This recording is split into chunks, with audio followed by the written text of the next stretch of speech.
west central section of Michigan, where the Sleeping Bear sand dunes form a unique setting for Glen Lake, toward which the sands are creeping at the rate of 6 feet a year, burying trees and every unmoving object in their glacier-like path.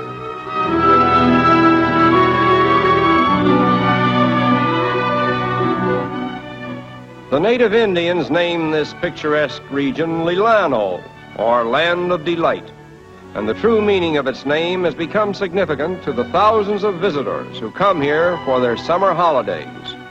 The vaster body of water in the distant background is Lake Michigan, which has already absorbed thousands of acres of sand from this odd formation.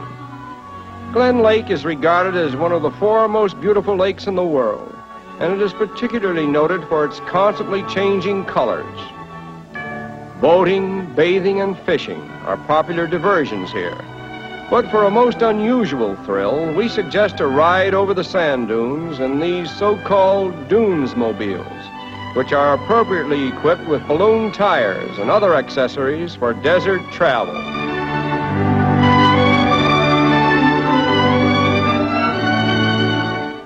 This strange area extends for 5 miles along the coast, and it is said to be the world's largest moving sand dune. Not far from here, on Grand Traverse Bay, an arm of Lake Michigan, lies Traverse City, the cherry capital of the world. About a century ago, the first white settlers were attracted here by extensive pine forests, which were eventually exhausted. Then, by way of experiment, a farmer planted an acre of cherry trees, and the results were so phenomenal that today, this region is the proud bearer of over 1 million cherry trees, making it necessary to import thousands of laborers to harvest and process the crops. In peak seasons, about 25 million pounds of cherries go through the canning plants in this region.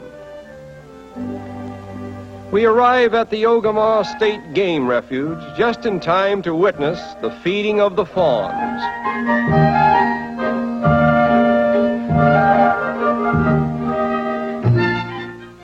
These fascinating creatures were found wandering like little orphans in the forest and were brought here for care and protection. While we're on the subject of animals, let's drive down to Harrison, where old Spikehorn Myers holds forth with his family of bears.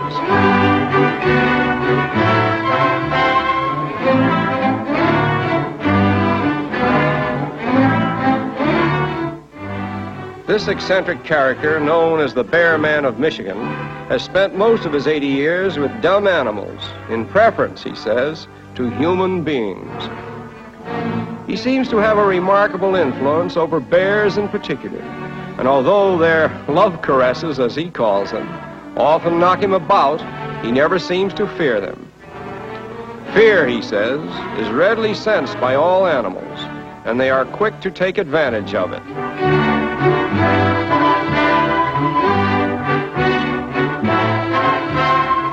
Even tame bears are dangerous when they are with cubs, but old Spikehorn Myers mingles freely with mother bears and cubs at any time. Traveling northward across the Strait of Mackinac, which joins Lake Michigan with Lake Huron, we come to the Upper Peninsula, where Lake Huron adds an expansive portion of its picturesque shores to the long coastline of Michigan. The Great Lakes which surround the state of Michigan make it a veritable land of lakes, in which may be seen boats of every kind and description.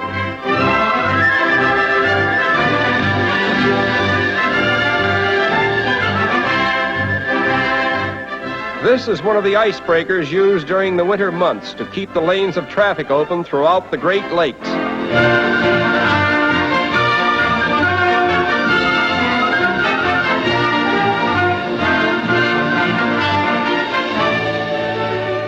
The annual boat regatta is a traditional attraction at Mackinac Island, a popular vacation resort which has distinguished itself as the last stand of the horse by excluding all forms of motorized vehicles.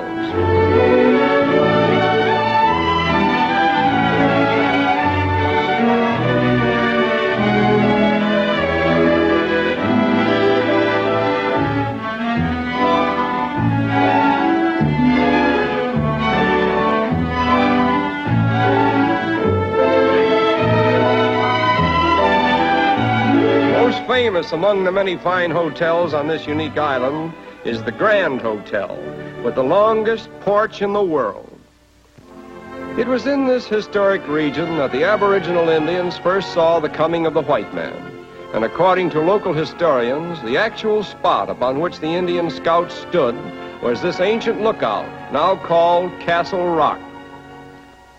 At the east end of the Upper Peninsula, we arrive at Sault Ste. Marie, the oldest white settlement in Michigan, which shares with its Canadian namesake across the river the distinction of being the proud custodian of the world-famous Soo Locks.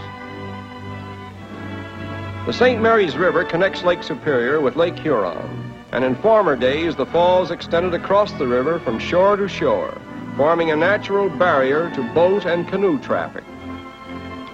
In 1845, the first steamboat that entered Lake Superior, a 280-ton craft, was portaged past the falls in a crude cradle built on greased waves, and the time required was 7 weeks. Today, vessels 10 times that size can be moved through the locks in less than an hour.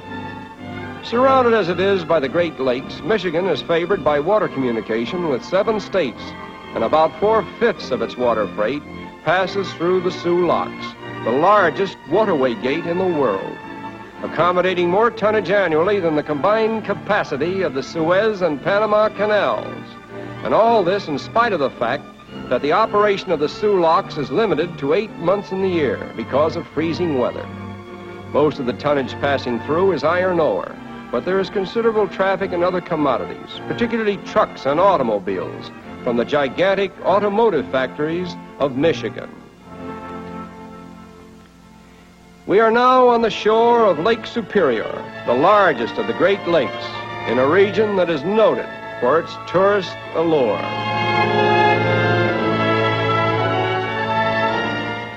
Among the many tributaries of Lake Superior is the Technicolor River, which flows through the land that inspired Henry Wadsworth Longfellow to write his immortal story of Hiawatha.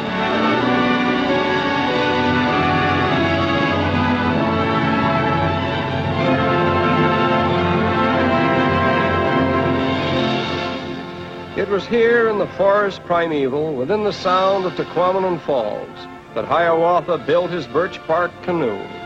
And it is here in modern times that we choose to pause a while and picnic with our newfound friends.